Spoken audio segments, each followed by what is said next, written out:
ప్రతి ఏడు పెద్ద ఎత్తున లక్షల కోట్లలో బడ్జెట్ వినిపిస్తుంది. ఎన్నికల ముందు ఇచ్చిన 6 గ్యారెంటీలకు కేటాయింపులు ఉండవు, ఉన్న వాటిని ఖర్చు చేయరని ఇక రాష్ట్రంలోని కాంగ్రెస్ ప్రభుత్వం తీరుపై బీజేపీ రాష్ట్ర నాయకులు గొంగిడి మనోహర్ రెడ్డి, జిల్లా అధ్యక్షులు ఉట్కూరి అశోక్ గౌడులు ధ్వజమెత్తారు. యాదాద్రి భువనగిరి జిల్లాలో శుక్రవారం భువనగిరి కలెక్టర్ కార్యాలయం ముందు కాంగ్రెస్ చేతగాని పాలన పట్ల బీజేపీ పోరుబాట ఇక సహించదు తెలంగాణ అనే బ్యానర్ ప్రదర్శిస్తూ కార్యక్రమంలో పెద్ద ఎత్తున నిరసన ధర్నా నిర్వహించారు.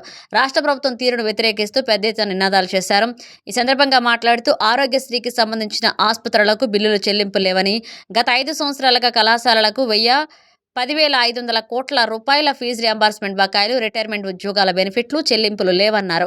ఎన్నికల ముందు ఇచ్చిన హామీల మేరకు మహిళలకు 2,500, వృద్ధులు, వితంతులు, వికలాంగులకు అదనంగా ఇస్తానన్న పెన్షన్ పట్ల ప్రభుత్వం బడ్జెట్లోనైనా నిధులు కేటాయించాలన్నారు. 3 పంటలకు రైతు భరోసా రాష్ట్ర ప్రభుత్వం బాకీ పడిందన్నారు. ఇక పూర్తి స్థాయిలో రుణమాఫీ జరగలేదని, గ్యాస్ సిలిండర్కు గత 5 మాసాల నుంచి సబ్సిడీ వేయడం లేదన్నారు. తులం బంగారం విషయంలో ఊసు లేకుండా పోయిందని విమర్శించారు. ఈ కార్యక్రమంలో శ్యామ్ సుందర్ రెడ్డి, పాసం భాస్కర్, పడమటి జగన్మోహన్ రెడ్డి, గూడూరు సర్వోత్తమ్ రెడ్డి, చందా మహేందర్ గుప్తా తదితరులు పాల్గొన్నారు.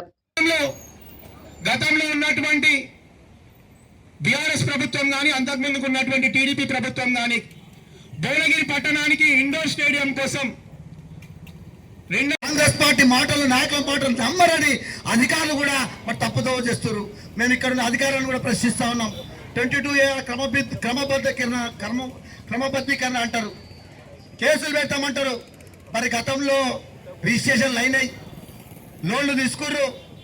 మరి క్రమబద్ధీకరణ అంటే ఏంది? కేసులు ఎవరి మీద పెట్టాలి? రిజిస్ట్రేషన్ చేసినప్పుడు అప్పుడు తెలియదా? అధికారుల మీద పెడతారా? మరి ఇప్పుడు జీవో విడుదల కాంగ్రెస్ పార్టీ నాయకుల మీద పెడతారా అని ప్రభుత్వం అధికారులు కానీ, ఇక్కడ ప్రభుత్వ నాయకులు కానీ చెప్పాలా. రిజిస్ట్రేషన్లు అయితే అప్పు తెచ్చుకుంటాడు, మళ్ళా 22 అవుతుంది. ఇది ఎక్కడైతే ఏమనుకుడు పేద ప్రజలు పేదలు హైదరాబాద్ ఎట్లా చేస్తున్నారో గ్రామాలలో మీ ఆటలు చెల్లవు. ఒక గ్రామాల్లో ఒక పేదవాడికి అన్యాయం అయితే గ్రామం ఏకమవుతుంది. హైదరాబాద్ లెక్క ఉండే గ్రామాలలో ప్రజలు అంకితం అవుతుంది. అక్కడ పేదవాడికి సపోర్ట్ చేస్తాం. దానికి భారతీయ జనతా పార్టీ జెండాగా ఉంటుంది. మేము ఖచ్చితంగా ఎదిరిస్తాం. ఈ ప్రభుత్వ అధికారులు కానీ ఇక్కడ కాంగ్రెస్ పార్టీ ఖచ్చితంగా నిలదీస్తామని ఈ సభాముఖంగా కాంగ్రెస్ పార్టీ హెచ్చరిస్తా ఉన్నాం. బడ్జెట్ ప్రవేశపెడుతున్నారు. బడ్జెట్ మాత్రం పెద్ద ఎత్తున లక్షల కోట్లు వినిపిస్తాయి, కానీ వాళ్ళు ఎన్నికల సందర్భంగా ఇచ్చినటువంటి గ్యారంటీల అమలు విషయంలో దానికి కేటాయింపులు ఉండవు. ఉన్న కేటాయింపులకు ఖర్చు కూడా చేయరు. అది మనం గత 2 బడ్జెట్లలో మనం అనుభవిస్తున్నటువంటిది చూస్తున్నాం. ఈ బడ్జెట్లోనైనా కనీసం పెద్ద ఎత్తున నిధులు కేటాయించి 6 గ్యారెంటీలు ఏవైతున్నాయో మహిళలకు నెలకు ఇస్తానన్న 2,500 రూపాయలని, అదే రకంగా వృద్ధులు, వితంతులు, వికలాంగులకు మరి మీరు అదనంగా ఇస్తానన్నటువంటి పెన్షన్ డబ్బులు, రైతు భరోసా ఏదైతుందో ఇప్పటి వరకు మీరు ఇవ్వాల్సినటువంటి 3 పంటలకు మీరు బకాయి పడ్డారు.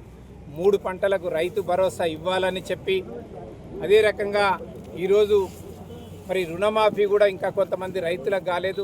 ఆ రుణమాఫీని కూడా కానటువంటి వాళ్ళకు పూర్తి చేయాలని, మరి ఈరోజు ఆరోగ్యశ్రీ కింద ఆసుపత్రులకు బకాయిలు పడ్డటువంటి నిధులు వెంటనే విడుదల చేయాలని, మరి ఈరోజు రిటైర్ అయినటువంటి ఉద్యోగస్తులు ఎవరైతున్నారో వాళ్ళకు రావాల్సినటువంటి రిటైర్మెంట్ బెనిఫిట్స్ కూడా మీకు గుర్తులేదు ఇవ్వాలని, వాళ్ళు దాచుకున్న డబ్బులను కూడా వాళ్ళకి ఇవ్వట్లేదు. మెడికల్ బెనిఫిట్స్ ఏదైనా మెడికల్ రీఎంబర్స్మెంటు చాలామంది రిటైర్ అయినటువంటి ఉద్యోగస్తులు వాళ్ళ ఆసుపత్రుల ఖర్చులు కూడా ఈరోజు బకాయిలు ఉన్నాయి, వాటిని కూడా చెల్లించాలని, మరి కళాశాలలకు ఇస్తానన్నటువంటి విద్యార్థులకు ఇస్తానన్నటువంటి ఫీజు రియంబర్స్మెంటు గత 5 ఏళ్ళుగా, అంటే బీఆర్ఎస్ ప్రభుత్వం 2 ఏళ్ళు, మీది 3 సంవత్సరాలు, 5 సంవత్సరాలకు సంబంధించి 10,500 కోట్ల రూపాయలని మీరు ఈ బడ్జెట్లో పెట్టి మీరు విడుదల చేయాలని చెప్పేసి, అదే రకంగా గత 5 మాసాలుగా ఈరోజు మరి మహిళలకు గ్యాస్ సిలిండర్కి సంబంధించినటువంటి సబ్సిడీ నవంబర్ మాసం నుంచి ఇవ్వట్లేదు. మరి మీరు 500 రూపాయలకే సిలిండర్ ఇస్తాం, ఆ పైన ఉన్నటువంటి ఖర్చు అంతా కూడా రాష్ట్ర ప్రభుత్వమే భరిస్తుందని చెప్పి ఇచ్చిన హామీ ఏదైతుందో 5 మాసాలుగా వాళ్ళ ఖాతాలలో డబ్బులు పడతలేవు, అది కూడా చెల్లించాలని చెప్పేసి